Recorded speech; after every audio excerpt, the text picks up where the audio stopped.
Assalomu alaykum, men Rustam va Rohaton Murodullaevna. Bugun eng ko'p beriladigan savolga javob beraman. Silikon qo'ydirish xavflimi? Va ayollarni qiynaydigan 5 ta qo'rquv haqida gaplashamiz. Birinchi qo'rquv: silikon saraton chaqiradimi? Zamonaviy implantlar ko'p bosqichli tibbiy sinovlardan o'tkazilgan.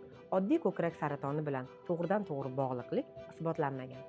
Operatsiyadan oldin albatta barcha tekshiruvlardan o'tkaziladi, ya'ni UZI tekshiruvlari va barcha qon analizlari. Har bir bemor individual baholanadi. Ikkinchi qo'rquv: implant yorilib ketadimi? Hozirgi implantlar ichida yuqori sifatga ega bo'lgan gellar bor. Agar qobiq shikastlansa ham gel oqib ketmaydi, shaklini saqlaydi. Oddiy hayot tarzi, sport yoki samolyot parvozi implantga zarar qilmaydi. Muhimi, muntazam nazorat. Uchinchi qo'rquv: tana qabul qilmay qolsa-chi?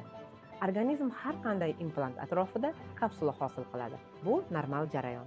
Ba'zi hollarda kapsula qalinlashi mumkin va kapsulalar kontraktura deyiladi.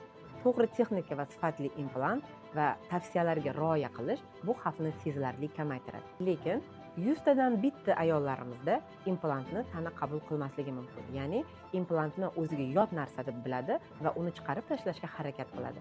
Lekin bu bizning tajribamizda hali kuzatilmagan. To'rtinchi qo'rquv esa emizishga xalal bermaydimi? Implant bez ustiga yoki mushak ostiga yoki mushak ustiga joylashtiriladi. Sut bezlari saqlanadi. To'g'ri bajarilgan operatsiya kelajakda emizishga to'sqinlik qilmaydi. Har bir holat alohida baholanadi. Beshinchi qo'rquv esa ko'rinishi sun'iy bo'lib qolmaydimi?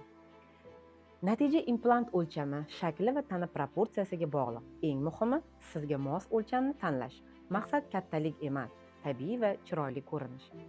Xulosa qilib aytganda, har qanday operatsiyadan ma'lum risk bo'ladi, lekin to'liq tekshiruv, tajribali jarroh va to'g'ri tanlangan yondashuv bilan bu xavflarni minimal darajaga tushiriladi.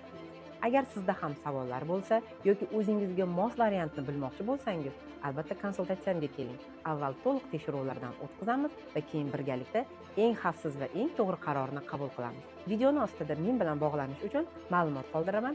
Telegram va Instagram kanallarimga ham ulanib boring, meni kuzatib boring.